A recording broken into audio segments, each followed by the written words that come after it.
Gerwani, PKI dan kemelut politik di belakang Soekarno. Gedung Istora Gelora Bung Karno di Senayan, Jakarta dipadati massa pada 4 Juni 1965. Sekitar 16.000 orang memenuhi bangunan dan ribuan lainnya berkerumun di luar gedung. Mereka menggelar rapat umum memperingati ulang tahun Gerakan Wanita Indonesia Gerwani yang ke-15. Perayaan dihadiri oleh Presiden Soekarno dan Ketua Partai Komunis Indonesia, Dipa Nusantara Aidit. Dalam rapat itu, Aidit memberikan kata sambutan mengulas ide sosialisme yang dibawa Gerwani. Bung Karno tak pernah mengajarkan dalam menempuh sosialisme Indonesia dengan jalan oportunisme dan reformisme. Bung Karno selalu mengajarkan konfrontasi dengan nekolim, feodalisme, dan kapitalisme. Bunyi petikan pidato Aidit dari Koran Harian Rakyat 9 Juni 1965. Bukan cuma sekali itu Aidit memberikan pesan atau nasihat kepada Gerwani. 3 bulan sebelumnya, Maret 1965, ketika keanggotaan Gerwani tembus 1 juta orang, Aidit memberikan apresiasi. Dia menyebut Gerwani tak lagi berjalan seperti keong. Aidit juga menyerukan kepada kaum perempuan untuk belajar teori revolusioner Marxisme. Sejak 1954 hingga 1965, beberapa kali Aidit menyatakan dukungan ataupun kritik terhadap gerakan Gerwani. Hubungan PKI dengan Gerwani dekat meski tak ada pertalian struktural. Puncak hubungan keduanya ialah 1965. Pimpinan Gerwani berencana bergabung dengan PKI. Penggabungan itu akan diputuskan dalam Kongres keempat Gerwani pada Desember 1965. Namun 3 bulan menjelang Kongres, malam 30 September hingga 1 Oktober 1965, terjadi penculikan dan pembunuhan terhadap 7 perwira Angkatan Darat di Lubang Buaya, Jakarta Timur. Menyusul petaka yang dilakukan oleh gerakan 30 September itu, Gerwani difitnah sebagai pelaku penyiksaan. Mereka disebut memutilasi kelamin para jenderal dan melakukan aksi barbar yang asusila di Lubang Buaya. Para kader Gerwani lantas diburu dan ditangkap. Selama di penjara, mereka disiksa.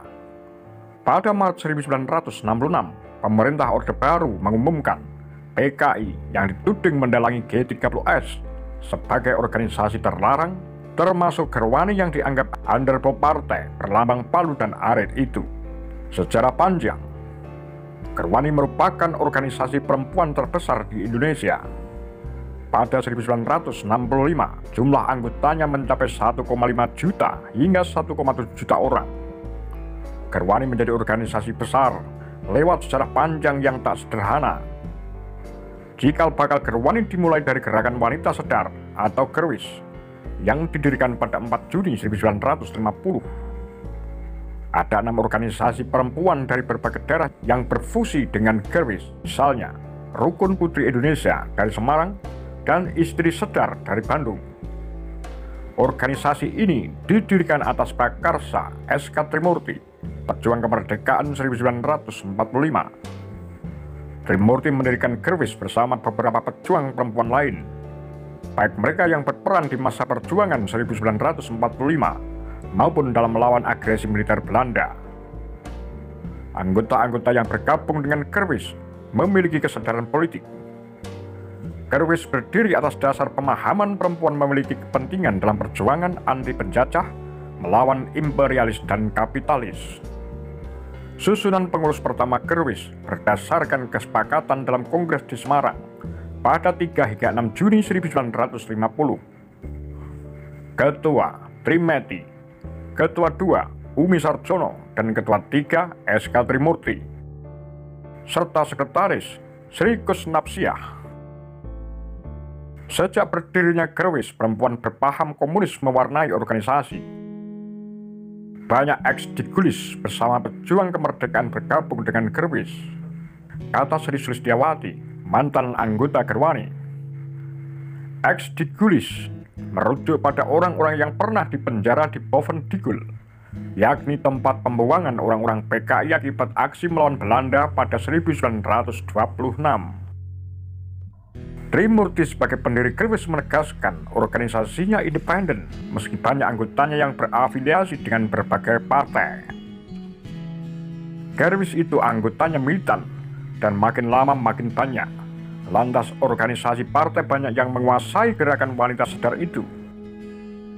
Walau anggota Gerwis terdiri dari berbagai partai, mereka boleh saja mau masuk PNI atau masuk PKI.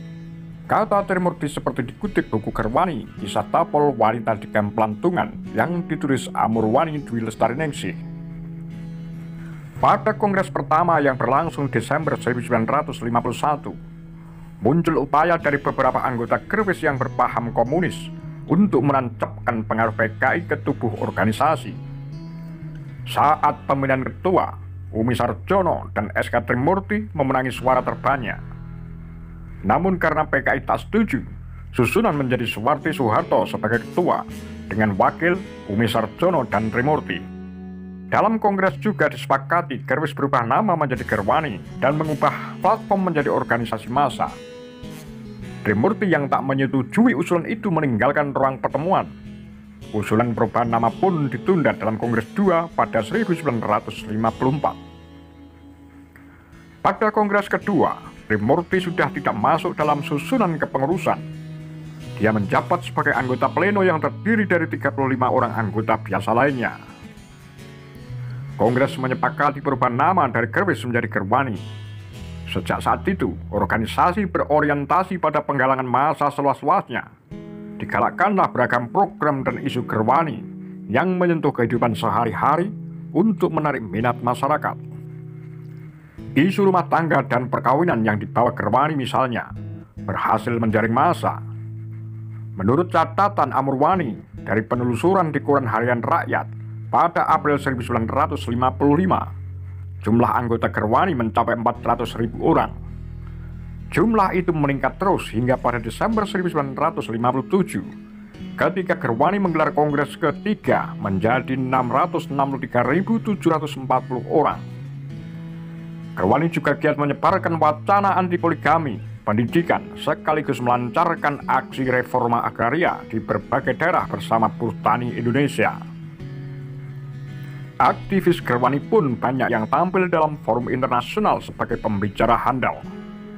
Mereka berbagi ide politik dan perjuangan lewat media internal seperti Abi Kartini, Berita Gerwani, dan Koran Harian Rakyat. Kegiatan Gerwani yang menyentuh dunia politik itulah yang membedakannya dengan organisasi perempuan lain pada masa itu. Misalnya, Manismar. Sebelumnya dia masuk Nasyatul Aisyah, organisasi perempuan Muhammadiyah. Di sana tidak membicarakan politik dan soal kekerasan terhadap perempuan. Mereka hanya bicara agama saja. Kalau hanya diajarkan sholat dan mengaji, mereka sudah mengerti, kata Manismar, mantan sekretaris seksi pembelaan hak-hak wanita dan anak-anak Gerwani, Sumatera Barat. Namun peneliti Universitas van Amsterdam Saskia Eweringa mengatakan Gerwani tak konsisten dalam mengusung isu anti poligami ketika berhadapan dengan Bung Karno yang saat itu menikahi Hartini, istri keduanya. Mereka menganggap Karno istimewa. Saskia meneliti sejarah Gerwani dan menerbitkannya dalam buku berjudul Penghancuran Gerakan Perempuan, Politik Seksual Pasca Kejatuhan PKI, Dominasi Sayap Kiri. Pada 5 Juli 1959, Presiden Soekarno menetapkan demokrasi terpimpin. Artinya, keputusan berpusat pada Presiden. Atas langkah politik Soekarno itu, PKI berada di belakangnya, memicu ketegangan dengan partai-partai lain yang berseberangan dengan kebijakan Presiden. Pada masa demokrasi terpimpin, Soekarno gencar berkampanye anti-imperialisme yang diwujudkan dengan kebijakan mendukung pembebasan Irian Barat dan konfrontasi dengan Malaysia. Saat itu, kampanye pembebasan Irian Barat disebut menyedot 75% anggaran negara. Akibatnya, pembengkakan anggaran negara membuat perekonomian guncang, ditambah masalah jumlah penduduk dan turunnya produksi pertanian. Harga-harga kebutuhan pokok naik drastis dan tak terjangkau masyarakat. Hal ini lantas diprotes oleh Gerwani, yang lantas mengirim delegasi bertemu Soekarno pada September 1958. Maret 1959, sesaat sebelum Lebaran, Gerwani kembali bertemu pemerintah membahas kesusahan masyarakat akibat kondisi ekonomi. Presiden Soekarno mulai memberikan perhatian ketika demonstrasi mencapai puncaknya pada Januari 1960. Meski protes atas keadaan ekonomi, Gerwani justru makin menunjukkan keberpihakannya kepada Soekarno. Ini terlihat pada Kongres keempat mereka yang berlangsung pada Desember 1961. Kongres menghasilkan resolusi mendukung perjuangan pembebasan Irian Barat dan pelaksanaan pembagian tanah. Namun, hasil Kongres membuat terjebak dalam urusan politik. Mereka mendahulukan persoalan politik dan meninggalkan persoalan kenaikan harga dan ekonomi. Gerwani secara terbuka menyatakan dukungan atas konfrontasi terhadap Malaysia dan aksi-aksi anti-Amerika. Situasi politik saat itu panas, karena serangan anti-Amerika membuat kelompok sayap kanan melakukan perlawanan. Dalam kondisi tegang itu, Gerwani memutuskan bergabung dengan PKI yang akan diketok palu pada Kongres kelima, Desember 1965. Keputusan itu sesuai keinginan Soekarno bahwa setiap organisasi masyarakat diminta berafiliasi dengan partai.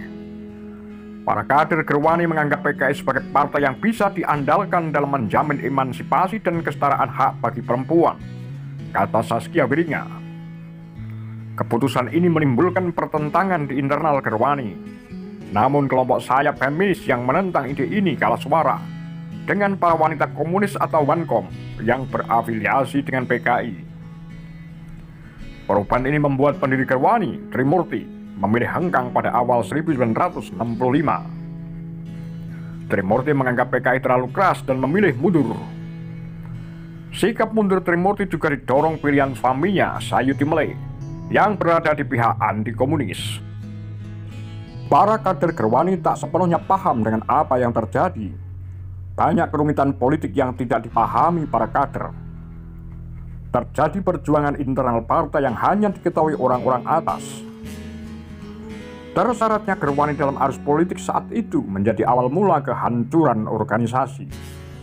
Gerwani yang diidentikan dengan PKI, kemudian dengan mudah dihancurkan lewat berbagai propaganda dan fitnah yang memancing kemarahan masyarakat atas mereka, sekaligus melegitimasi aksi perburuan atas para kadernya. Salah langkah politik berujung fatal. Api Gerwani yang perkasa sekejap padam bersama banjir darah di Indonesia pasca G30S. Apa komentar Anda? Demikian kura-kura Tagar Lambe Sundel.